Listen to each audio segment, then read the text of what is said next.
Dear student, विकास classes में आपका स्वागत है। हम लोग कुमार मित्तल की फिजिक्स से क्लास 12 का फर्स्ट चैप्टर एकदम कंप्लीट कर चुके हैं। आज सेकेंड लेसन हम लोग शुरू करने वाले हैं, गॉस थ्योरम और उसके एप्लीकेशन। इसमें कौन कौन सा टॉपिक हमको पढ़ना है पहले उसको नोट कर लो, उसके बाद सिलेबस शुरू करते हैं। इसमें सबसे पहले हम क्या पढ़ेंगे, सिलेबस को नोट कर लो सब लोग। जो पहली हेडिंग है हम लोग पढ़ेंगे क्षेत्रफल सदिश। क्या होता है इसको समझेंगे। क्षेत्रफल सदिश, एरिया वेक्टर, हेडिंग का नाम है एरिया वेक्टर। दूसरी हेडिंग है प्लेन एंगल, समतल कोण क्या होते हैं।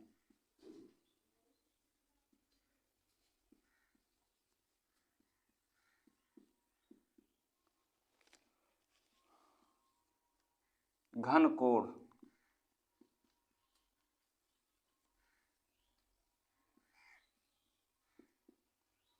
उसके बाद फ्लक्स,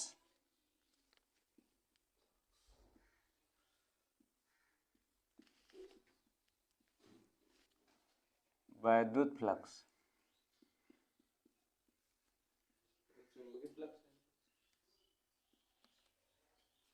फ्लक्स पढ़ेंगे। वैद्युत फ्लक्स क्या होता है उसको पढ़ेंगे ना। उसके बाद 6 नंबर है गॉस का प्रमेय क्या है। गॉस का प्रमेय,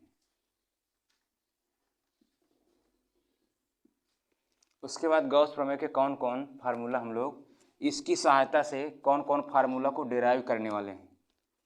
गॉस प्रमेय के प्रयोग, 7वें में गॉस प्रमेय के प्रयोग।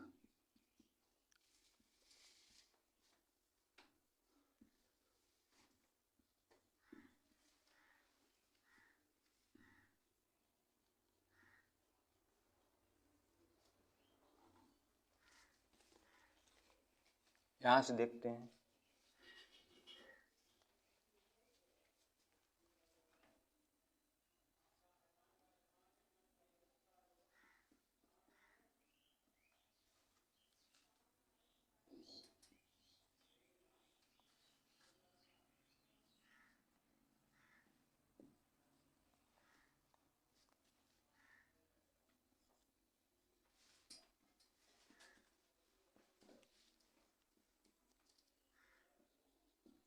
पहला प्रयोग है गॉस के प्रमेय की सहायता से हम लोग कूलाम का नियम प्राप्त करेंगे। गॉस के प्रमेय की सहायता से कूलाम का नियम, ये फार्मूला को डिराइव करेंगे। इसमें ये जो गॉस प्रमेय है मोस्ट इम्पॉर्टेंट है,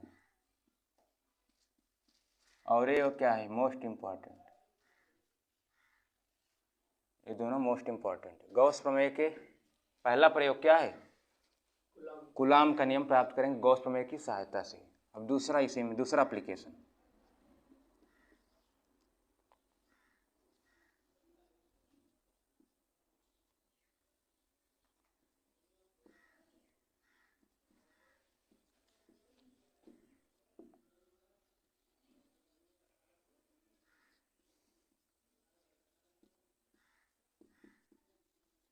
अनंत लंबाई के तार के कारण उत्पन्न वैद्युत क्षेत्र।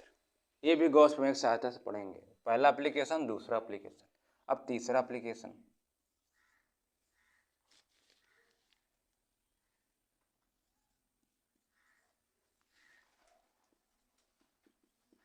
दो समांतर प्लेटों के कारण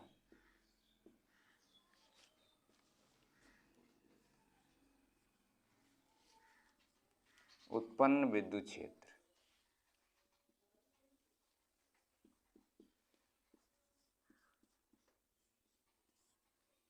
चौथा एप्लीकेशन, समतल प्लेट के कारण उत्पन्न वैद्युत क्षेत्र। समतल प्लेट के कारण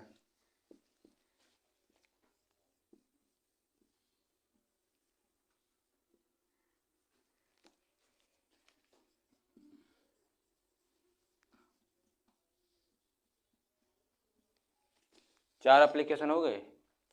समतल प्लेट के कारण उत्पन्न वैद्युत क्षेत्र, गॉस प्रमेय की सहायता से फार्मूला हम लोग डिराइव करेंगे इसको। नंबर 5, गोलीय कोष के कारण उत्पन्न वैद्युत क्षेत्र। यहाँ लिख देंगे चालक गोलीय कोष कारण, चालक गोलीय कोष के कारण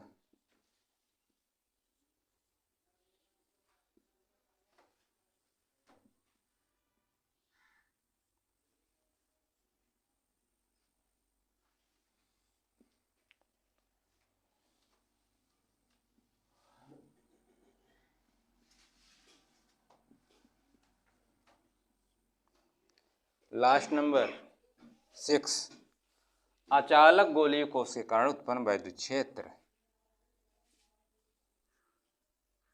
अचालक गोलीय कोष के कारण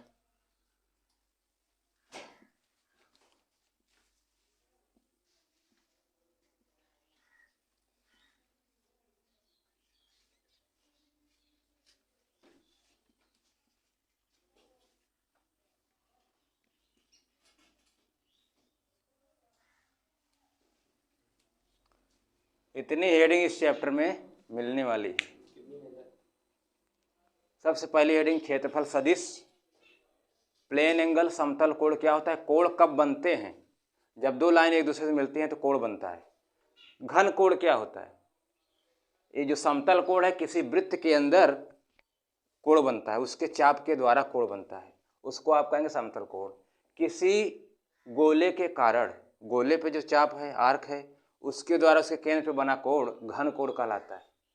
फ्लक्स क्या होता है, वैद्युत फ्लक्स क्या होता है, हम लोग क्लास 10th में हम लोग पढ़ चुके हैं चुंबकीय फ्लक्स, वहाँ पे वैद्युत फ्लक्स नहीं पढ़े हैं।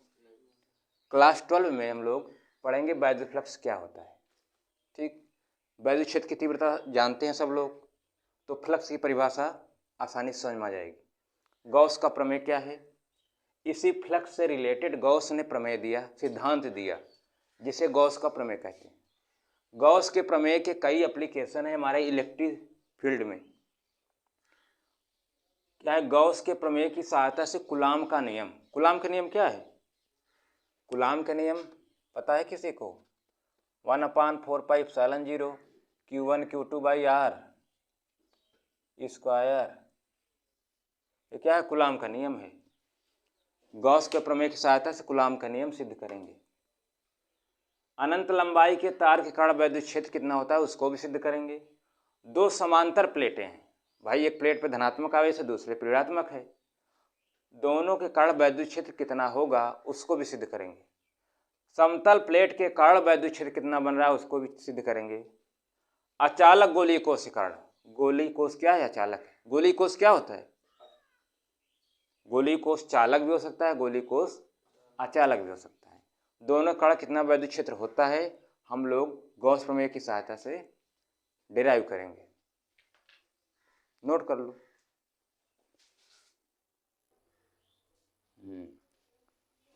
चलो खूब ध्यान समझो, क्षेत्रफल सदिश, हेडिंग है कर लो एरिया वेक्टर।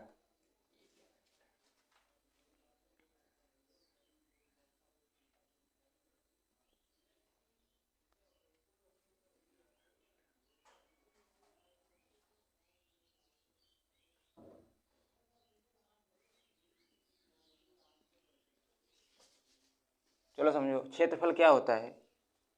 क्षेत्रफल सब लोग जानते हैं, जैसे अगर ये आयत है, आयत ना, ये क्या आयत, आयत में आप जानते हैं लंबाई और चौड़ाई दोनों होते हैं। ये हमारा 2 डायमेंशनल फिगर है। आयत कैसा फिगर है, 2D, मैथ वाले जानते होंगे 2D फिगर है। 2D का मतलब जिसमें लंबाई के साथ साथ चौड़ाई भी होती है ना, जिसमें लंबाई के साथ साथ चौड़ाई होती है उस फिगर को कहते हैं 2D फिगर। अब सर्किल की बात कर लें, सर्किल, सर्किल का हम क्षेत्रफल निकाल सकते हैं, इसका आयतन आप नहीं निकाल सकते। सर्किल क्या, वृत्त, वृत्त का हम क्षेत्रफल निकाल सकते हैं ना, वृत्त का कभी आयतन निकालते हैं नहीं, इसलिए वृत्त हमारा 2D फिगर है। कैसा फिगर है, 2 डायमेंशनल फिगर है। 2D का मतलब लंबाई और चौड़ाई की बात हो रही है ना। 2D की बातें और कर लेते हैं, जैसे इस तरह की तरंगे होती हैं जिसमें श्रृंग और गर्त बनते हैं, इस तरह की तरंगे बनती है ना, रस्सी में तरंगे उत्पन्न हो रही हो, ऊपर श्रृंग, नीचे गर्त, श्रृंग गर्त, मतलब अप डाउन, इस तरह की तरंगों को बोलेंगे आप टू डायमेंशनल वेव। क्या बोलेंगे? टू डायमेंशनल वेव, यानी लंबाई चौड़ाई दो में चेंजिंग हो रही है। 2D फिगर का मतलब दो दिशाओं की बात हो रही है, दो दिशाओं की। जैसे ट्रेन है, ट्रेन क्या है? वन डायमेंशनल मोशन है। ट्रेन का मोशन कैसा है? वन डायमेंशनल मोशन है। ट्रेन केवल एक ही दिशा में मूव कर पा रही है, वो कभी बाएं नहीं जा सकती, मतलब कि वो टर्न होने में प्रॉब्लम होती है ना ट्रेन को। ट्रेन को ऐसा माना गया कि लीनियर पाथ पे मोशन कर रही है।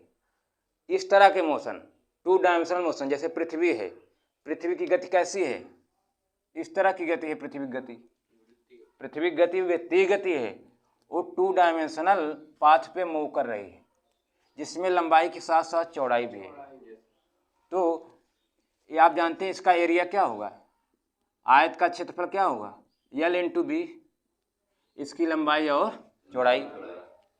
तो उसकी लंबाई और चौड़ाई को मल्टीप्लाई कर देंगे तो हमको क्या मिल जाएगा? इस एरिया मिल जाएगा स्क्वायर मीटर में ना। ये तो एरिया क्या है? एरिया का मैग्नीट्यूड कितना है? अगर L की वैल्यू यहाँ पर 3 हो, अब B की वैल्यू 2 हो ना, तो 3 दूनी 6 भाई, ये 3 सेंटीमीटर है, या ये भी सेंटीमीटर कर लो, 6 सेंटीमीटर स्क्वायर। तो इस आयत का क्षेत्रफल कितना आया? 6 सेंटीमीटर स्क्वायर। लेकिन इसकी डायरेक्शन भी बताना जरूरी है, इसका क्षेत्रफल की दिशा कहाँ पर है। तो यदि आपका ये क्या है? रेक्टेंगल है, इसकी दिशा किधर होगी? तो आप कहेंगे इसकी जो सरफेस है इसके परपेंडिकुलर, ये जो क्षेत्रफल है, आयत है, इसका क्षेत्रफल होगा। क्षेत्रफल आपने निकाला 6 सेंटीमीटर स्क्वायर, तो इसकी डायरेक्शन किधर होगी? एरिया की डायरेक्शन किधर होगी? आप कहेंगे जो पृष्ठ है इसके पृष्ठ के लंबवत, इस पृष्ठ के लंबवत इसकी डायरेक्शन होगी। ये पृष्ठ है, इसके लंबवत बाहर की ओर इसकी दिशा होगी एन ए। ये मतलब एरिया, एन मतलब नॉर्मल, इस सरफेस के लंबवत क्षेत्रफल की दिशा होगी। तो क्षेत्रफल क्या है? एक सदिश राशि है जिसके परिमाण के साथ साथ दिशा भी होती है। परिमाण तो आप देख रहे हैं 6 सेंटीमीटर स्क्वायर, लेकिन इसकी दिशा किधर होगी? तो आप कहेंगे सरफेस के लंबवत, परपेंडिकुलर टू द सरफेस, इसकी दिशा होगी। तो इस तरह क्षेत्रफल एक सदिश राशि है, हम उसको अदिश राशि नहीं मानेंगे। ठीक है, नोट करो।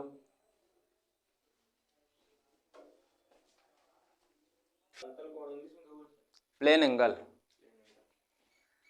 प्लेन एंगल,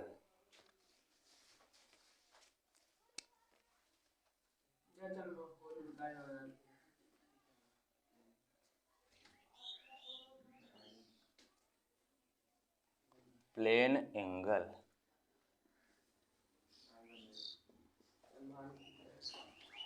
अब देखो समतल कोण क्या होता है? जब दो रेखाएं एक दूसरे से मिलती हैं, एक लाइन है दूसरे लाइन को कट करेगी तभी एंगल बनेगा। एक अकेली लाइन थोड़ी एंगल बना पाती है। जीरो एंगल, इसका एंगल कितना है? 0। अब दूसरी लाइन कट किया, यहाँ पे एंगल बन गया। एक लाइनें है, इसको कट किया, यहाँ एंगल बन गया। मतलब दो लाइन एक दूसरे को इंटरसेक्ट करती हैं तभी एंगल बनता है। तो हाँ, प्लेन एंगल क्या होता है? प्लेन एंगल किसी सर्किल के द्वारा, देखो ये सर्किल है, ये सर्किल है ना, वृत्त, इसका सेंटर है, यहाँ से यहाँ तक हमने क्या लिया? रेडियस लिया ना। अब यहाँ से हमने आर्क लगाया, चाप,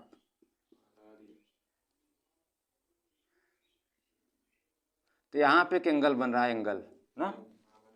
तो थीटा इक्वल टू क्या होगा? चाप बटे त्रिज्या। पढ़े हो फार्मूला? चाप बटे त्रिज्या। बोलो, चाप की लंबाई कितना है? यस है, ये भी क्या है? आर। दोनों एक तरह की दूरी है ना, दूरी कट जाएगी, दूरी कट जाएगी। अरे भाई यस आर दोनों इक्वल है, जितना आर है इतना यस है, दोनों ही लंबाई है, कट जाएगी, एक आ जाएगा। तो कोण का मात्रक होता है रेडियन। क्या होता है? कोण का मात्रक रेडियन होता है। ऐसी कौन सी क्वांटिटी है जिसका मात्रक तो होता है, विमीय सूत्र नहीं होता? ऐसी कौन सी क्वांटिटी है जिसका मात्रक होता है लेकिन विमीय सूत्र नहीं होता? तो आप कहेंगे कोण, कोण का विमीय सूत्र नहीं होता। यहाँ लिख लो नीचे, कोण का मात्रक होता है, विमीय सूत्र नहीं होता।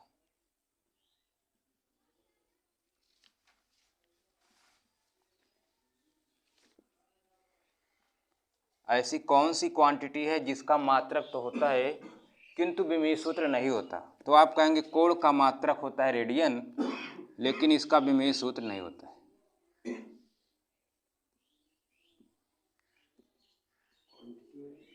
राशि,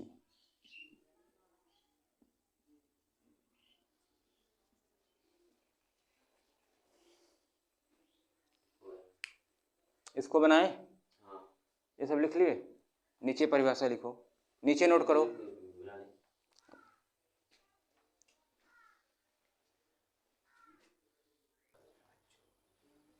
सॉलिड एंगल, चित्र बनाओ पहले। क्या है? सॉलिड है, कोई मतलब ये स्फेयर है, गोला। ये गोले का केंद्र है, ये उसकी त्रिज्या है, ठीक है। अब ये हमारा क्या है? ये एरिया, यहाँ का जो ए है एरिया डेल्टा है। यहाँ पे जो एंगल बना उसको लिखते हैं ओमेगा, घन कोण को लिखते हैं ओमेगा से, और जो समतल कोण उसको लिखते हैं थीटा से। तो घन कोण को लिखेंगे ओमेगा से। ओमेगा इक्वल टू, ये क्या है? चाप delta A upon R square. गोले का क्षेत्रफल क्या होता है? 4 पाई आर स्क्वायर। और नीचे भी क्या है? R square. आर स्क्वायर से आर स्क्वायर कट गया। ओमेगा इक्वल टू क्या मिला? 4 पाई स्टेरेडियन। क्या मिला? घन कोण का मात्रक क्या होता है? स्टेरेडियन। समतल कोण का मात्रक रेडियन, घन कोण का मात्रक स्टेरेडियन। दोनों ही पूरक राशियां हैं, पढ़े हो कि नहीं? पूरक राशियां क्या होती हैं? पूरक राशियां क्या होती हैं, जल्दी से बताओ। पूरक राशियां, मूल राशियां, 7 मूल राशियां होती हैं, और 2 राशियां होती हैं जो पूरक राशियां होती हैं। मूल राशि किसे कहते हैं? मूल राशियां ऐसी राशियां होती हैं जो अन्य राशियों पर निर्भर नहीं होती, उनको आप कहेंगे मूल राशियां। एक राशि और होती है, कुछ राशि ऐसी होती है जो लगभग पूरक राशियों की तरह बिहेव करती हैं। सर, ये पूरक राशि नहीं है। एक राशि और जो मतलब दूसरों पर निर्भर करती है, कौन सी राशि? डिराइव्ड क्वांटिटी, व्युत्पन्न राशि, वो मूल राशि पर निर्भर करती है। पूरक राशियां क्या होती हैं? ऐसी राशि होती है जो एक पूरक की तरह व्यवहार कर रही है, पूरक राशि बनना चाहती है। पूरक मतलब क्या होता है? पूरक मतलब कंप्लीट क्वांटिटी नहीं है, ये पूरक तरह व्यवहार, मतलब जो एक कंप्लीट क्वांटिटी होती है जिसको आप बोलते हैं अदिश सदिश राशियाँ, उसकी तरह बिहेव करना चाहती है, लेकिन वैसी राशि नहीं है।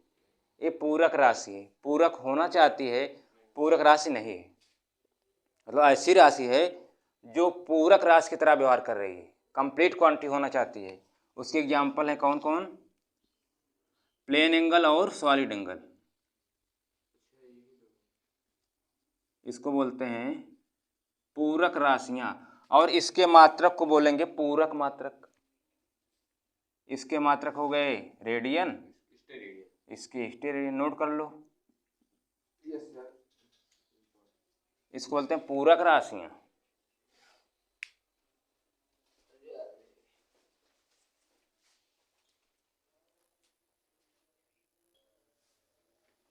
नेक्स्ट हेडिंग है फ्लक्स।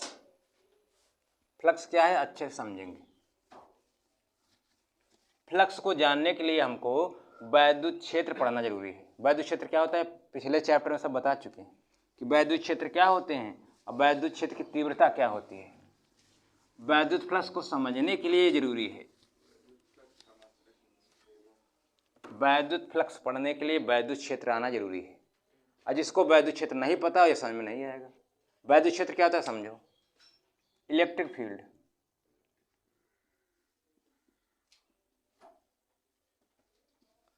वैद्युत फ्लक्स को पढ़ने के लिए वैद्युत क्षेत्र जानना जरूरी है। वैद्युत क्षेत्र क्या होता है?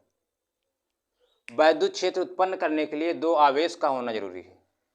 देखो कोई आवेश है प्लस क्यू कोई आवेश है, एक दूसरा आवेश है प्लस क्यू जीरो। अच्छे समझो, कोई आवेश है प्लस क्यू, उस पर चार्ज कैसा है प्लस क्यू, एक दूसरा आवेश है प्लस क्यू जीरो। इस वाले चार्ज को बोलते हैं टेस्ट चार्ज। क्या बोलते हैं? Test charge. इस वाले को कहते हैं सोर्स चार्ज। क्या बोलते हैं? Source charge.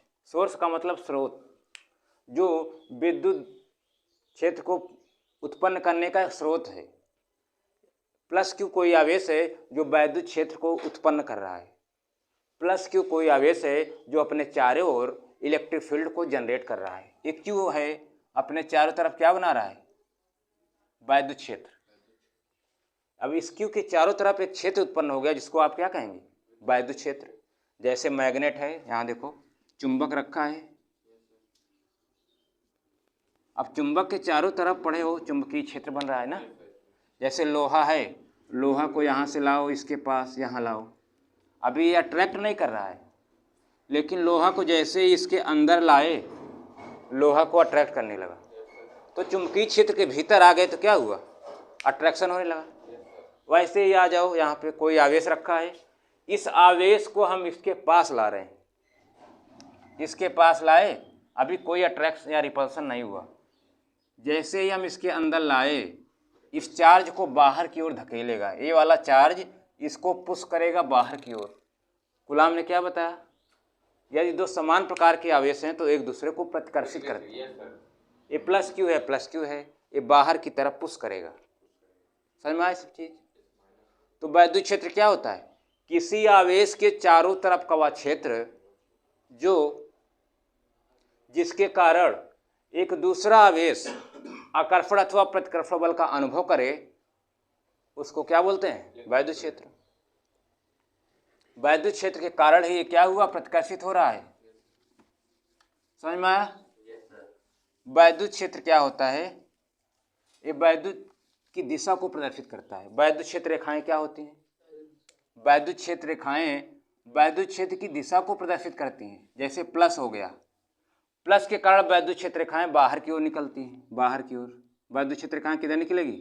बाहर की ओर। माइनस के कारण वैद्युत क्षेत्र रेखाएं इसमें इंटर करेगी। समझ में आ रहा है सबको? वैद्युत क्षेत्र रेखाएं प्लस के कारण बाहर की ओर निकलेगी और माइनस के कारण इंटर करेगी। ठीक है, इतना माइंड में रखो। अब आ जाते हैं फ्लक्स में, समझ में आएगा?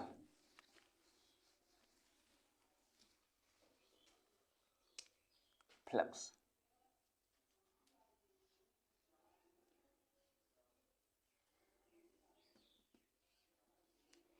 फ्लक्स दो प्रकार के, एक लिक्विड फ्लक्स हो गया, दूसरा इलेक्ट्रिक फ्लक्स।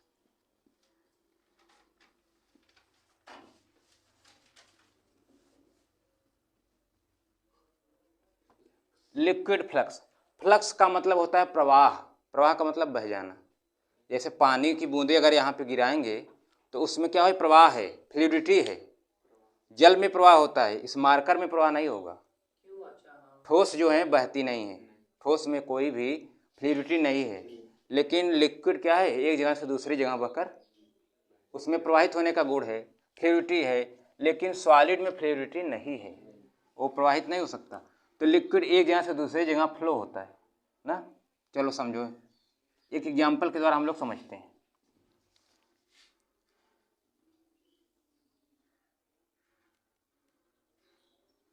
जैसे यहाँ पर लिक्विड है, लिक्विड ना भाई, कोई कंटेनर है उसमें लिक्विड है। अब लिक्विड जो है कितना प्रवाहित हो रहा है उसी की मात्रा को क्या कहेंगे? फ्लक्स। फ्लक्स का मतलब होता है प्रवाह होना, बह जाना। फ्लक्स मीन्स प्रवाह। अब देखिए लिक्विड है यहाँ पर ना, अब लिक्विड क्या होगा? प्रवाहित होगा। अब देखिए लिक्विड यहाँ से बाहर की ओर निकल रहा है, बाहर की ओर निकल रहा है ना। तो लिक्विड जो जितने एरिया से बाहर निकला उसको हम क्या दे दिए? एरिया का नाम क्या दे दिए? ए। लिक्विड जितने एरिया से बाहर निकला उसको क्या नाम दिए? ए। तो जितना पानी बाहर निकला, जल की जितनी मात्रा बाहर निकली उसको क्या बोलेंगे? फ्लक्स। जल की जितनी मात्रा बाहर निकली है उसको क्या बोलेंगे? फ्लक्स। तो फ्लक्स को हम लिखेंगे फाई। अगर वाटर की बात हो रही है वाटर लिख लो, ठीक है। अब आप समझिए जितना जल की मात्रा बाहर निकल रही है वो किस पे निर्भर करती है? ये जल जितना बाहर आ रहा है किसी पाइप के माध्यम से या ट्यूब के माध्यम से, वो किस पे निर्भर करेगा? अगर एरिया का मान बढ़ा दें, एरिया का मान बढ़ा दें तो बाहर निकलने वाले जल की मात्रा बढ़ जाएगी, बिल्कुल ना। अगर छोटा एरिया रहेगा जल की मात्रा कम होगी, ये फ्लक्स का मान कम होगा। लेकिन अगर एरिया का मान बढ़ा देंगे तो बाहर निकलने वाला जो जल है उसकी मात्रा बढ़ जाएगी।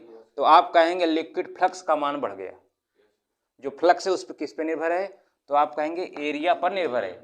एरिया का मान छोटा कर दो, जल की मात्रा कम हो जाएगी। एरिया का मान बढ़ा दो, बाहर निकलने वाले जो जल की मात्रा होगी मीन्स फ्लक्स जो है बढ़ गया। अगर जल का वेग बढ़ा दें, वेग, जल का वेग बढ़ा दें तब भी क्या होगा? फ्लक्स के मान में चेंजिंग हो जाएगी। अभी वाटर की स्पीड बहुत धीरे धीरे थी तो बाहर निकलने वाले जल की मात्रा कम थी, इसकी स्पीड को हमने बढ़ा दिया तो बाहर निकलने वाले जल की मात्रा जो है, जो फ्लक्स है वो इंक्रीज हो गया। तो फ्लक्स किस पे निर्भर कर रहा है? जो जल की मात्रा यहाँ से बाहर निकल रही थी किसी ट्यूब के माध्यम से, वो किस पे निर्भर है? तो आप कहेंगे एरिया पे निर्भर हो रहा है। एरिया का मान कम कर दो, ये फ्लक्स का मान कम हो जाएगा। एरिया का मान बढ़ा दो तो फ्लक्स का मान बढ़ जाएगा। अगर वेग बढ़ा दो, जो उसकी स्पीड है उसकी वेलोसिटी इंक्रीज कर दो तो बाहर निकलने वाले जल की मात्रा बढ़ जाएगी। इसको कम कर दो तो ये कम हो जाएगी। समझ में आया? तो किसी ट्यूब के माध्यम से जो जल प्रवाह की मात्रा है उसको क्या बोलेंगे? Liquid flux. समझ में आया? इसको बनाओ।